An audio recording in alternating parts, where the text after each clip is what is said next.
कभी भी इन भोगों की हानि हो जाने पर मुख म्लान करके उदास निराश मत हो, क्योंकि ये कोई लाभ नहीं था जिसे तुम हानि मान रहे हो कि वो वस्तु नष्ट हो गई, धन नष्ट हो गया, हमें तो सबने छोड़ दिया, हमारा तो उपहास करते। कुछ नहीं, ये लाभ ही नहीं था। यदि नाम जप कर रहे हो तो भगवान तुम्हारे हैं, तो तुम्हें शोक कैसे आ सकता है? ना, यहां मना कर रहे, हृदय मुख म्लानि निकृद्धा निबुद्धि, ऐ बुद्धिहीन, किसी भी हानि में तो उदास मत हो। ये कोई हानि है? तो बोले हानि फिर किसे कहते? बोले हानि हरिवंश के नाम अंतर परे। अगर आप राधा राधा जप रहे हो, कृष्ण कृष्ण जप रहे हो, श्री हरिवंश राधा वल्लभ श्री हरिवंश, कोई भी हानि हो गई, उदास होने की जरूरत नहीं है। मेरे स्वामी ने एक सेकंड में पलक झपकते अनंत ब्रह्मांड रच दिए। वो जब जैसा चाहेंगे कर देंगे, जोई जोई प्यारो करे, सोई मोई भावे। मुझे निराश या मुख म्लान करने की जरूरत नहीं। देह स्त्री वित्र पुत्रादिषु नहीं, बहुत पवित्र बात करे। देह तुम्हारी और स्त्री और पुत्र और वित्त अर्थात धन पुत्र स्त्री शरीर ये तुम्हारा न, ये नहीं है तुम्हारा। नहीं, कैसे नहीं है? तो सब फाइनल में आओ। ये शरीर जाएगा तुम्हारे साथ? नहीं। पत्नी नहीं, पुत्र नहीं, बैंक बैलेंस नहीं। तो कह रहे देह स्त्री वित्त पुत्र आदेश नहीं। इसलिए मम धीर मित्र बुद्धि, अपनी बुद्धि को बचाओ, इनसे ममता ना होने पावे, इनमें भगवत भाव करो।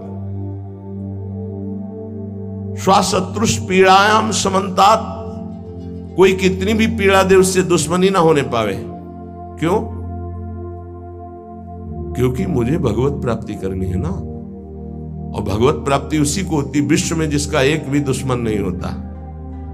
ध्यान दो, ये जन्म बहुत दुर्लभ है। कितना एक एक बात को एकदम अलग अलग करके बता रहे हैं। तुम्हारे पास धन है, स्त्री है, पुत्र है, मकान है, बड़े मित्र हैं, फाइनल में तुम्हारे पास कुछ नहीं है। राधा राधा नाम जप कर है, अब तुम्हारे पास है, नाम जप है। साधु संग, हाँ ये तुम्हारे पास है। वाणी गायन, हाँ ये ठीक है। दूसरों की परोपकार भरी सेवा, हाँ है तुम्हारे पास संपत्ति है, ये जाएगी आपके साथ। मम धी माने बुद्धि, मम माने मेरा। इनको कभी मेरे भाव से स्वीकार मत करो कि मेरी पत्नी, मेरा पुत्र, मेरा धन, मेरा मकान। तुम्हारा शरीर भी तुम्हारा नहीं है, ये छूट जाएंगे यही। तो क्या भाव करें इनसे? भगवत भाव।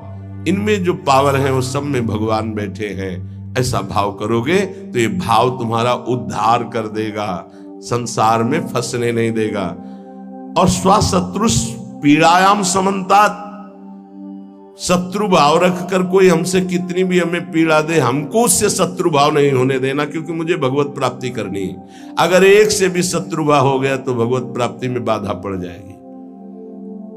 ये पक्की बात समझो। अगर कोई तुमसे दुश्मनी करता है, यद्यपि बहुत कठिन है कि वो सामने से कटु वचन बोले, हम हाथ जोड़ के निकलना पड़ेगा, क्योंकि तुम्हें महान पद में जाना है, तो हाथ जोड़ना पड़ेगा तुम्हें। फिर और बड़े बड़े पद, और ये तो परम पद है, इसमें पूरे विश्व का वोट चाहिए। हरिवंश नाम लीन जे अजात शत्रुते सदा, प्रपंच दंभ आदि दे तहां कछु न पेखे। सेवक जी महाराज कह रहे हैं, अगर भगवत प्राप्ति करनी है तो पूरे विश्व में कोई भी एक शत्रु नहीं, शत्रु पैदा ही नहीं हुआ। अजात शत्रु भक्त होता है, उसका शत्रु ही नहीं, तो क्या उसकी दुश्मनी या कोई उससे द्वेष नहीं करता, कोई उसको गाली नहीं देता, कोई अपमान नहीं करता? नहीं होता, रोज होता है।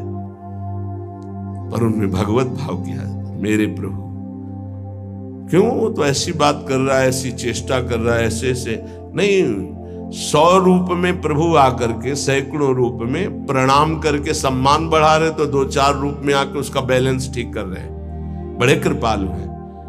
अगर आपको गुस्सा आ गया तो आपने प्रणाम का भोग स्वीकार किया है, तो फिर आपका परमार्थ रुक जाएगा। क्या बात है, कितना सुंदर भजन है, कितना इनका यश है, कितनी कीर्ति। एक तो ये हुआ, और दूसरा ये हुआ गाली गलौज अपमान, ऐसी मुद्राएं जो क्रोध भरी, जो द्वेष भरी, तो ये ना जाए कि गाली गलौज करने लगे, लड़ने लगे, आपका परमार्थ रुक जाएगा। वो चाहते ही हैं माया के पार्षद कि आप थोड़ा बोलिए, आप थोड़ा लड़िए उनसे। नहीं लड़ना, क्या करना है, और हाथ जोड़ के सर झुका के निकलना है। कल कुछ प्रेमी जन आए हुए थे संत वेश, तो उन्होंने कहा कि यदि हमारे गुरु को कोई निंदा करता है तो फिर हम उसके साथ क्या व्यवहार करें। आप कहते हैं सब में भगवत भाव करो, क्या उसमें भी भगवत भाव करें? तो देखो, ईमानदारी से देखो तो क्या उसमें भगवान नहीं है क्या? आप ना तो नहीं कर सकते ना। जब सर्वम खलमिदम ब्रह्म, जब वासुदेवा सर्वम, तो उसमें भी तो है। हमको क्या करना है, पहले उसमें भगवत भाव करना, अपने को सोचना है कि मेरी गुरु निष्ठा की यहाँ परीक्षा ली जा रही है। मेरे गुरुदेव की अवहेलना और निंदात्मक वचन बोल करके भगवान मेरी गुरु निष्ठा की परीक्षा ले रहे हैं। जैसे पार्वती जी के पास सप्तऋषियों को भेजा था, ऐसे मेरे पास इस निंदक को भेजा है। तो निंदक को प्रणाम किया और दूरी बना लिया और अंदर से प्रसन्न रहे कि हे गुरुदेव, आपकी निष्ठा में कोई फर्क नहीं पड़ेगा, आप परीक्षा लेके देख लो। वो गुरुदेव का भेजा हुआ परीक्षक है हमारा, वो गुरुदेव का निंदक नहीं है। जैसे सप्तऋषियों को महादेव जी ने भेजा पार्वती जी के पास, अरे मुंडों की माला धारण करते हैं, चिता की भस्म लगाते हो, इसके लिए तुम तपस्या कर रहे हो? ना उनके घर है ना द्वार है, बरगद के पेड़ के नीचे रहते हैं, अरे उदासीन रहते हैं। ऐसे दूल्हे की क्या जरूरत? दूल्हा दिलाए हम वैकुंठनाथ, जहाँ बड़े बड़े पार्षद भगवान की सेवा में लगे हुए, लक्ष्मी जी चरण चाप रही। पार्वती जी को गुस्सा आया था क्या? नहीं, उन्होंने कहा कि आप बढ़िया उपदेश कर रहे हैं, माना कि महादेव अवगुण भवन, माना आपकी बात, विष्णु सकल गुण खान, ये भी माना, लेकिन जाकर मन जेसन रमे ते ही सन। हमने तो वर्ण कर लिया है भगवान शिव को, कोटि जन्म लगर हमारी बरों शंभुनता रहो। क्या निष्ठा माता जी ने प्रकट की। मैंने तो वर्ण, आप जो कह रहे हो ठीक है, ऐसे ही होना चाहिए गुरु निष्ठा कि आप जो कह रहे हो आपकी बुद्धि, मेरे तो परब्रह्म है अंदर, उससे बोलना नहीं, अंदर मेरे तो परब्रह्म परमात्मा है। फिर हम ना उसकी बात सुनते हैं, ना उसकी तरफ देखते हैं, ना उससे द्वेष करते हैं। स्वाशत्रुष पीड़ायाम समन्तात सुखमती रमितानंद वृंदावनेस्तु। मैं सर्वदा सुख मगन रहूंगा, किसी से द्वेष नहीं करूंगा, किसी से अपनापन नहीं करूंगा, और वृंदावन का आश्रय लेकर प्रिया प्रीतम के प्रेम में मगन रहूंगा। जिसे प्रेम प्राप्ति करनी है, जो श्रीपाद प्रबोधानंद जी कह रहे हैं, एक बहुत बड़े महापुरुष कह रहे हैं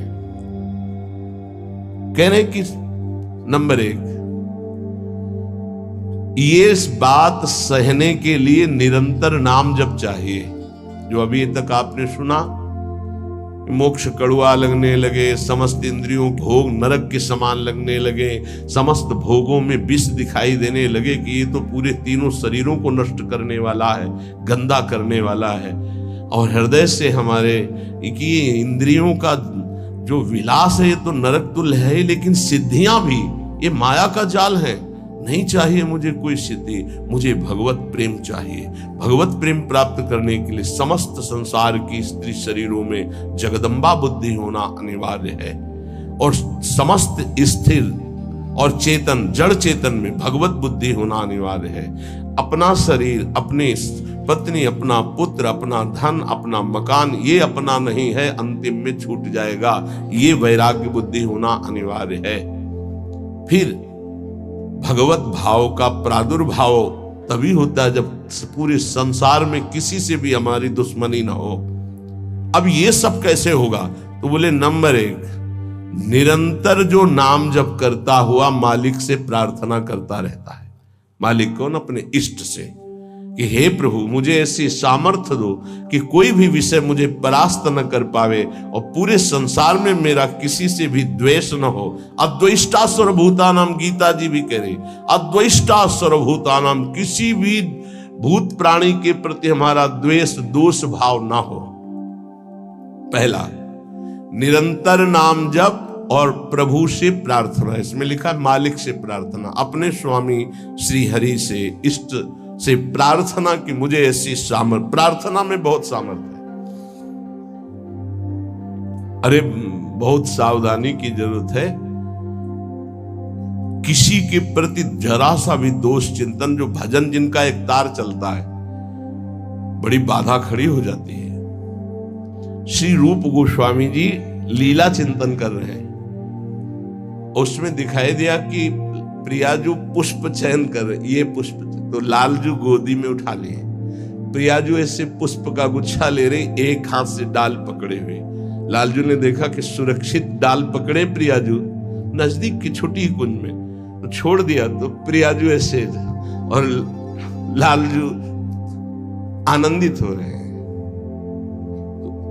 पूज्य श्री रूप गोस्वामी को भी हंसी आ गई कि लालजू को ऐसा विनोद सूझा। इस समय अत्यंत सुकुमार प्रियाजू डरप रही हैं। फिर लालजू ने अपनी गोद में ले लिया, फिर उनका शमन हुआ। जिस समय वो हंस रहे थे उस समय एक संत जा रहे थे जो लंगड़ा के चलते थे ऐसे ऐसे, और वो ऐसे अर्ध निमीलित नेत्रों में ऐसे हंस रहे थे ऐसे। उनको दृष्टि गई कि अरे भगवान ने मुझे लंगड़ा बनाया है तो हंस रहे हैं, हम तो समझ रहे थे बहुत बड़े महापुरुष हैं और ये हमारी हंसी कर रहे हैं, ऐसा कैसे हो सकता है। हाँ ना, हमारा प्रारब्ध भोग है ना, हमारा पैर ऐसा है इसलिए हंसी का पात्र में। बड़े अंदर से दुखी हो गए, चले गए, लीला बंद हो गई उनकी। अब आप बताओ, उन्होंने सोचा नहीं, देखा नहीं, वो तो प्रिया प्रीतम को देख रहे थे। बड़े विकल हुए जब लीला बंद हो गई, तो फिर पूज्य श्री सनातन गोस्वामी से चर्चा की, क्योंकि दोनों महापुरुष की हमारी लीला बंद हो गई। उनका एक ही उपाय, वैष्णव अपराध बन गया। वो वैष्णव अपराध, किसी वैष्णव को अभद्र बोले या दुख पहुंचाए, ऐसा संभव ही नहीं। महाप्रभु चैतन्य देव की कृपा से ऐसा संभव ही नहीं है। कैसे ऐसे उनका है तो वैष्णव अपराध। अब ये विचार हुआ कि कैसे जाना जाए कि किससे अपराध बना, कैसे जाना जाए, जब किया ही नहीं प्रकट में तो जाना कैसे जाए। बोले कोई वैष्णव दुखी हो गया है तो वैष्णव सेवा की जाए, आसपास के जितने संत सबको निमंत्रण दिया जाए, पता चल जाएगा, सबकी जूठन पाई जाएगी तो शायद पुनः अपराध कोई हुआ हो जाने अनजाने में तो उसका मार्जन हो जाएगा। ऐसा हुआ, आसपास के सब संतों को निमंत्रण दिया गया। वैष्णव जे ही उनके पास निमंत्रण गया तो नाराज होके बोले, पहले तो उपहास करके हंसी उड़ाते हैं, फिर निमंत्रण देते हैं, हमें नहीं जाना। तुरंत सूचना आई कि वो नाराज है। अरे तुरंत गए पूज्य श्री रूप गोस्वामी जी और कहा, प्रभु कब हमने आपका उपहास किया। तो उनका आप प्रभु प्रभु आप कर रहे हो, उस दिन हम जा रहे थे और जैसे हमारा भगवान ने पैर ऐसा कर दिया तो झटका मार के चलते हैं तो आप हंस रहे थे। तो उनका मुझे तो याद ही नहीं कि आप कब निकले और हम कब हंसे। तो उन्होंने समय बताया कि अमुक दिन उस समय। अच्छा अच्छा, तो उनका प्रभु ऐसे बतानी नहीं चाहिए पर आप नाराज हैं इसलिए बता रहा हूं। प्रभु उस समय हम लीला देख रहे थे, प्रियाजू पुष्प चयन करने की, तो लालजू गोद में उठा के वो पूरी घटना बताई और कहा अगर ऐसा भाव में हम हंस रहे तो आप उसी समय निकल रहे होंगे, आपको ऐसा लगा तो प्रभु आपके लिए नहीं था, आप क्षमा कीजिए। वो तो प्रियालाल तो वो चरणों में गिरे जो दूसरे वैष्णव थे और कहा, अरे आप जैसे महापुरुषों के प्रति हमारा दोष भाव बन गया, क्षमा करो। वो राजी तत्काल लीला प्रारंभ हो गई, तत्काल। अब आप विचार करो, जब दोष नहीं है और वैष्णव दुखी हो गए तो लीला रुक गई। फिर अगर केवल स्वीकृति की हाँ ये गलत है, वो गलत कर रहे तो भी हाँ गलत है नहीं, और भगवान की लीला भगवान जाने। नहीं आप बताओ कि ये गलत है कि सही, नहीं तो हम कोई जज है क्या। जिनके सारे हम चल रहे उनके सारे वो चल रहे, उनसे पूछो जाके, चले जाओ राधा राधा राधा। कभी किसी का फाइनल करने के नहीं, तस्मात् शास्त्रम तो तुम्हारा। ये बहुत सूक्ष्म विषय है, इसलिए वर्णन किया, बहुत सूक्ष्म विषय है। बहुत सावधान। नाम जापक भगवत प्रेम प्राप्ति के लिए इतनी सामर्थ्य जो अभी पीछे चर्चा हुई, उसके लिए निरंतर नाम जपो, प्रभु से प्रार्थना कि किसी भी के प्रति हमारा तनिक भी दोष भाव न बनने पावे। प्रभु से प्रार्थना, वही सबके हृदय में बैठे हुए, वही आपको ऐसी सामर्थ्य देंगे। क्योंकि सृष्टि में आपके प्रति प्रतिकूल व्यवहार होगा, आपका उपहास करेंगे, आप नाना प्रकार के कटु वचन बोलेंगे, आपको सह जाना है, उनके प्रति कटु वचन नहीं करना, दोष भाव नहीं करना, नहीं अपनी भगवत प्राप्ति में बाधा आ जाएगी। ये सूक्ष्म विषय सब कोई नहीं समझ पाएगा, लेकिन उपासक जो भगवत प्राप्ति करना चाहते हैं, अपना भजन बचाना चाहते हैं, वो इस बात को अच्छे से पकड़े। दूसरा, जो दिनचर्या दी गई है उसमें आलस्य ना होना, भगवत प्रेम प्राप्ति या ऊंचाई पर चढ़ने के लिए जो दिनचर्या है, हमको ये नहीं देखना है कि अमुक साधक आता है कि नहीं आता है, अमुक नहीं आता तो हम भी नहीं आते हैं, ऐसा नहीं। अमुक की त्रुटि है, उसका सुधार वो करना चाहे तो कर सकता है, लेकिन आप सुधरे हुए हो तो आपको अच्छे आचरणों का अनुकरण करना है। आपको ऐसे आचरण नहीं करने हैं जिनसे हमारी दिनचर्या बाधित हो जाए।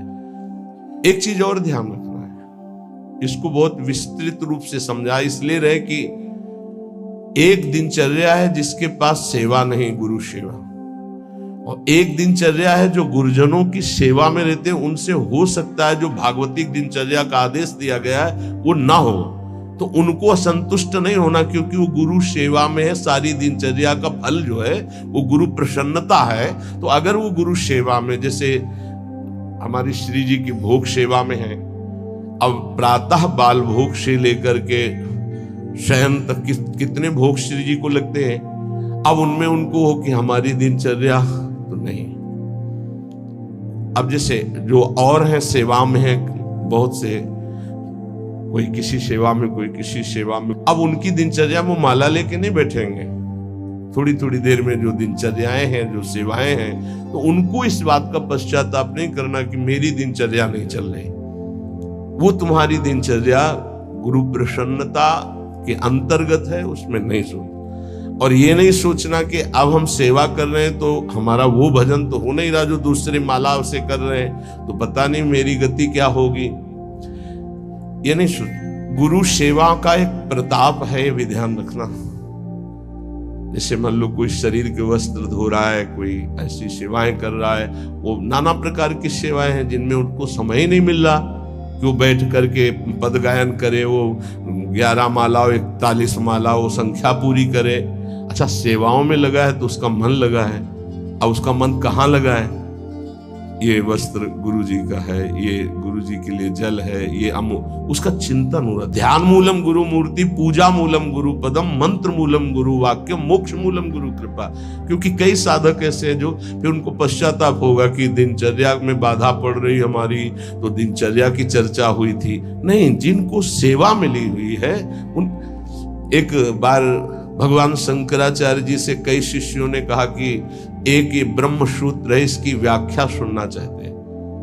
तो उनकी शरीर सेवा में स्नान के बाद जो वस्त्र लंगोटी आदि प्रक्षालन करना है, वो त्रोटकाचार्य जी रहते थे। तो उन्होंने कहा त्रोटक को आ जाने दीजिए। तो उन्होंने कहा प्रभु वो तो कभी व्याकरण नहीं पढ़े, कभी शास्त्र जब गायन स्वाध्याय होता है तो कभी बैठते नहीं हो, तो शरीर सेवा में ही लगे रहते। मतलब ज्ञान की चर्चा थी ना, तो शरीर को, गुरु के शरीर को वो साधारण शरीर समझ रहे थे। उनका अच्छा ऐसी बात है, आ जाने दो उसको। जब आ गए तो बोले खड़े हो, इस ब्रह्म सूत्र की व्याख्या करके बताओ। तो जो पढ़ने लिखने से नहीं आता, गुरु कृपा से आता है। तत्काल संस्कृत का प्रादुर्भाव हुआ और वैदिक सिद्धांतों का प्रवचन, सब दंग रह गए। तो उनका गुरु की लंगोटी ढोने वाले को साधारण समझते हो क्या? साधारण नहीं होता गुरु की लंगोटी धोने वाला, वस्त्र धोने वाला।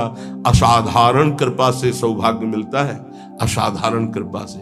तो जिनकी जो दिनचर्या ऐसी है कि उनको फुर्सत ही नहीं है, तो उनको कभी नहीं सोचना कि इतने बजे इतने बजे इतने, उनकी दिनचर्या है। तो ये चीजें ध्यान रखना है उपासक को। प्रमाद में हमें दिनचर्या में बाधा नहीं पहुंचानी। प्रमाद युक्त हमारी दिनचर्या नहीं होनी चाहिए। यदि गुरु सेवा, इष्ट सेवा में हमारी जो गुरु की अन्य साधकों के प्रति बताई हुई दिनचर्या उसमें बाधा पड़ती है तो वो बाधा नहीं मानी जाएगी आपकी। दूसरा जो अभी वर्णन किया, गुरु प्रदत्त दिनचर्या में बाधा नहीं होनी चाहिए। बहुत बड़ी चीज है गुरु प्रदत्त दिनचर्या, बहुत बड़ी वस्तु है,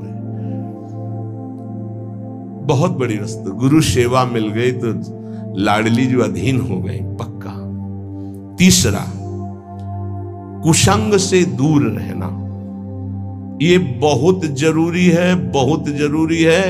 रावण लंका में रहता था, लंका समुद्र के किनारे थी, समुद्र निर्दोष था, पर ऐसे दोषी का संग समीपता होने के कारण समुद्र को बांध लिया गया।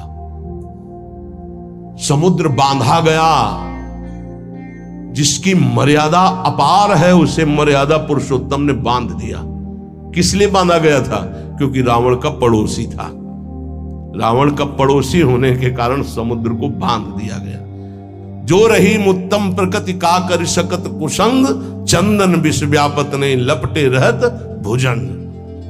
अच्छा, जब कोई गलत करता है तो वो चार से थोड़ी कहता है कि मैं गलत करता हूं, नहीं, वो सही और कुबुद्धि को वो ही सही दिखाई देता है, गलत सही दिखाई देता है और वो परमार्थ से भ्रष्ट हो जाता है। इसलिए कुसंग से बहुत दूर रहना चाहिए।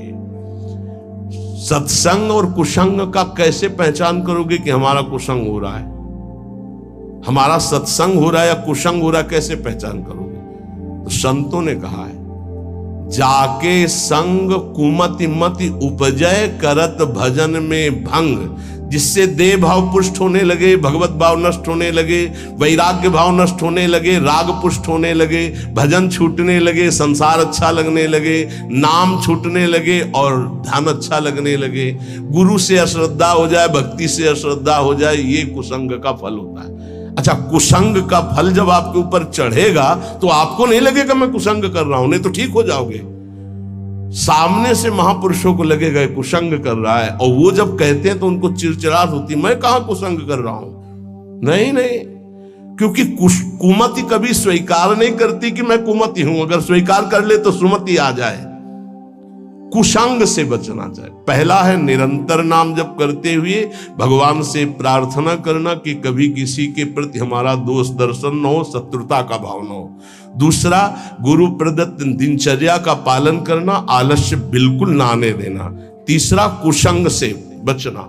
और चौथा, उन ग्रंथों से, उन प्रवचनों से, उन किस्से कहानियों से, उन चित्रों से बचना चाहिए जिनसे हमारा भगवत भाव नष्ट होता है। जैसे कल एक प्रसंग में प्रश्नकर्ता कह रहे थे कि हमको उपदेश मिला है कहीं से, बस श्वासों के आने जाने पर ध्यान दो, बस इसी से परम पद मिल जाए। यार, श्वासें तो वैसे ही चल रही हैं, आने जाने के ध्यान का मतलब क्या रहा? श्वासों के आने जाने का ध्यान दो कि खाली तो नहीं जा रहे हैं। हर में राधा वल्लभ सी हरिवंश, राधा राधा राधा। जैसे कल आपसे कहा था, नाम रूप लीला धाम से हटा दे, वो कुसंग होता है। वो बेचारा, पर हमका थोड़ी श्रद्धा है हमारे प्रति। बोले श्रद्धा ही तो लाई है आपके पास, तो हमका आज से राधा राधा नाम जप कर, और प्रभु का जो रूप ध्यान में तुम्हारे प्रिय लगे, राम रूप, कृष्ण रूप, हरि रूप, जो भी, तुरंत ध्यान कर, उनके ध्यान में लग। ये बिहारी जो राधा रमन, जो राधा वल्लभ, जो साक्षात भगवत प्राप्ति के लिए ही तो विग्रह रूप धारण करके प्रकाशित हो रहे। कभी कभी जिसे हम सत्संग समझते हैं वो कुसंग बन जाता है। इसको ध्यान से सुनना। इसीलिए रोज सत्संग में घुमा के आ जाती है बात कि इष्ट मिले और मन मिले, मिले भजन रस रीति। अरे भगवान शिव नाम जप करते हैं, सनकादि नाम जप करते हैं, वो परमात्मा निराकार है, साकार है, सगुण है, निर्विशेष, पूरा का पूरा आपको समझ में आ जाएगा। फिर उनको समझाया कि गुरुदेव साकार है कि निराकार, जो उपदेश किए थे। बोले साकार है। प्रणाम करते हो? हाँ। माला पहनाते हो? हाँ। तो गुरुदेव की पूजा हुई कि नहीं? बोले हाँ हुई। तो उनका गुरुदेव मूर्त है कि अमूर्त? बोले मूर्त। तो उनका मूर्ति पूजा हुई कि नहीं? बोले हाँ हुई। तो हमको फिर काहे परेशान हो? समझे में नहीं आता है। अरे भाई, बहुत संभल के शास्त्रों में जो लिखा उसको समझना के लिए बहुत पवित्र बुद्धि चाहिए। परमात्मा निराकार भी है। कैसे निराकार है? देखो, आकार खंबे का इसमें है कि नहीं? और जब भावना किया प्रहलाद जी ने कि है, तो निकल पड़ा ना नरसिंह रूप में, तो है ना साकार। वो निराकार रूप से सब जगह है, पुकारो तो साकार रूप होकर अभी दिखाई दे। वो साकार भी है और निराकार भी है। यहां जल है, इस वायुमंडल में जल है। देखो भला कहां गीला हुआ। और एक मशीन है, जो उसको ऑन करके रखो तो एक कमरे में 3.5 लीटर 4 लीटर पानी 4-5 घंटे में निकल जाता है। और कमरे में कहीं बूंद नहीं है। मतलब जल है, वाणी है। वाणी का मतलब आकाश शब्द है, वायु है, अग्नि तत्व है, इन सब कुछ विराजमान है। लेकिन निराकार दिखाई दे रहा है ना? कहां दिखाई दे रहा? सब साकार रूप में आ जाता है। वही साकार है, वही निराकार, कुछ अंतर नहीं। सबके हृदय में आकार, ये देखो बाहर, और अंदर बैठा हुआ है निराकार। और पुकारो तो आकार रूप के लेके आ जाएगा। राम तो मर्यादा पुरुषोत्तम कमल नयन रूप धर करके वही आ जाए। वही रूप है, वही अरूप है। कोई अंतर नहीं। सब ज्ञान हो जाता है नाम जप से, सब ज्ञान। पर बचो ऐसे उपदेश से जिससे भजन ही न हो पावे। ऐसी ग्रंथ हैं ऐसे, जैसे भगवान श्री कृष्णचंद्र जी ने गीता जो लिखी है, आप भगवान की वाणी को अपने भावना के अनुसार समझ लिए, लेकिन संपूर्णतया तो भगवान ही समझावे तो समझ पाओगे ना। सोई जाने जे देव जनाई। निंदा स्तुति के विषय नहीं है, पर यह बात है कि पूज्य श्री स्वामी राम सुखदास जी महाराज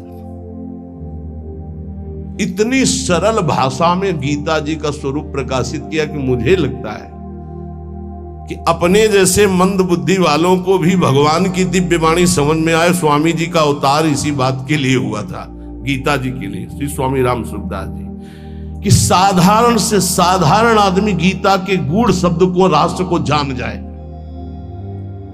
इतना बड़ा विस्तार से अमृत दे दिया गीता जी के भाव का। और ज्ञानदेव जी महाराज, एकनाथ जी महाराज, आद्य गुरु भगवान शंकराचार्य, जो बहुत से बड़े बड़े महापुरुषों ने गीता जी की टीका, हमें लगता है वो इन महापुरुषों की टीका के बाद अब हमको और कौन सा ज्ञान जानना बाकी रहेगा। एक बार एक सेवकवाणी श्री दामोदर दास सेवक जी की, नए नए हम थे तो हमको किसी ने दिया था कि पढ़ना महाराज जी को। हमारा ये काम था गुरु जी से जांच करवाए बिना हम किसी, क्योंकि पता है कि जिस विषय के हमें तो हमारे प्रमाण लगे, तो उनका महाराज जी वाणी जी प्राप्त हुई, वो किसी और। महाराज जी ने जो देखा ऐसे वाणी ली, किसी की भी लिखी हुई है, ऐसे लो, और तुरंत ऐसे फूल में लपेटा, बोले जाओ यमुना जी पधरा के आओ। और फिर ये वाणी आजीवन के लिए वो बस्ता में बंदी, लेकिन यही ये टीका जो लिखी हुई है ये पास गुरुदेव से, इसीलिए हम जितने भी साधक अपने, हमारे गुरुदेव ने जो पास किया है अर्थ, ये पूज्य श्री आचार्य चरण का। बस कोई भी हो गुरु से जो पास, बस वही। तो ये ध्यान रखना कि महापुरुषों ने जो टीका की है वो ऐसे अर्थ नहीं लिखा है। गुरुजनों की दृष्टि बहुत पैनी होती है, अपने बच्चे को कैसे बचाते हैं। ये उन ग्रंथों का अर्थ नहीं पढ़ना, जिनको ब्रह्म प्राप्त भगवत प्रेम प्राप्त महापुरुष प्रमाणित नहीं करते, उन ग्रंथों को नहीं पढ़ना। बहुत ही भटकाव है, आपको सच्ची बता दें। वाणी जी को अपने अनुकूल करके अर्थ किया जाता है। वो महापुरुष जो क्षमता को प्राप्त है, चाहे गीता हो चाहे भागवत हो, हमारा किसी से अपनेपन वाला बात की बात नहीं कह रहा हूं। आज तक पूज्य श्री हनुमान प्रसाद पोद्दार जी महाराज के संपादन के किए हुए वाणी ग्रंथ में एक शब्द पर कभी संशय नहीं हुआ। आज तक पूज्यपाद उड़िया बाबा के उपदेश में कभी एक शब्द पर संशय नहीं हुआ। पूज्य श्री स्वामी राम सुखदास जी महाराज के एक शब्द पर संशय नहीं हुआ। जैसे पूज्य स्वामी जी का एक छोटी सी पत्रिका निकली थी ग्रंथ में, गुरु के बिना मुक्ति। स्वामी जी ने जो कहा उसके अंतर की बात समझ। स्वामी जी ने के पास इतनी शिकायतें पहुंची, रोना धोना और बड़ा विचित्र कोटि का। उस समय जिनके प्रति शिकायत हुई थी, तब स्वामी जी ने सभा में कहा था कि तुम जो सुन रहे हो, ये जगत गुरु श्री कृष्ण की वाणी सुन रहे हो, इसको मानो, इसी से तुम्हें परम पद मिल जाएगा। ऐसे बनाने की जरूरत नहीं है जहां ऐसे शिकायतें आ रही। स्वामी जी किस लक्ष्य को लेकर बोले थे? स्वामी जी किसी संप्रदायवाद को नहीं काटे, स्वामी जी किसी गुरु परंपरा को नहीं काटे। स्वामी जी के शब्द थे उस बनावटीपन के लिए, जो बनावटीपन से ठगा जा रहा है, लोगों के जो चित्तों की श्रद्धाओं का मर्दन किया जा रहा था। जब स्वामी जी के पास शिकायतें पहुंची, तब स्वामी जी ने वो बात कही कि ये जगत गुरु की वाणी है गीता जी, इसको सुनो, स्वीकार करो, जाओ। परम कल्याण ना हो जाए तो बताना, गुरु के बिना मुक्ति। गुरु बनाने की जरूरत नहीं, वचन सुनो, मानो और जाओ। कोई एक शब्द में उसको घसीटो मत इधर उधर, सीधे जिस प्रसंग से महापुरुष बोले उस बात को समझना। तो हमको ऐसे ग्रंथ नहीं पढ़ने, ऐसी किताबें, ऐसे शास्त्रों की व्याख्या, ऐसे किस्सा कहानियां, ऐसे दृश्य, ऐसे चित्र, ये सब ना देखे जो भजन में बहुत बाधक है। पांचवा, किसी भी बहाने से जिसमें महिलाएं नृत्य करती हो वो दृश्य न देखिए। भले कीर्तन हो रहा है, भजन हो रहा है, लेकिन जिसमें माताएं बहनें नृत्य कर रही, बैरागी को देखने की जरूरत नहीं है। फिर और नौटंकी तमाशा और सीरियल और वेब सीरीज इनकी तो जरूरत नहीं है, बिल्कुल नहीं। कि खाली समय है, हम बड़ा मोबाइल है स्मार्ट, चाहे जितने स्मार्ट बनो, माया से ज्यादा स्मार्ट नहीं हो। ऐसी स्मार्ट गिरी में फंसा देगी तुम्हें कि सारी स्मार्ट गिरी चली जाएगी। बहुत होश में। चेटक, नाटक, नाच, तमाशा, ये सब परमार्थ के लिए बहुत हानिकारक है। किसी बाहरी साधक से पूछा कि मोबाइल में आप, बोले बस गेम खेल लेते हैं।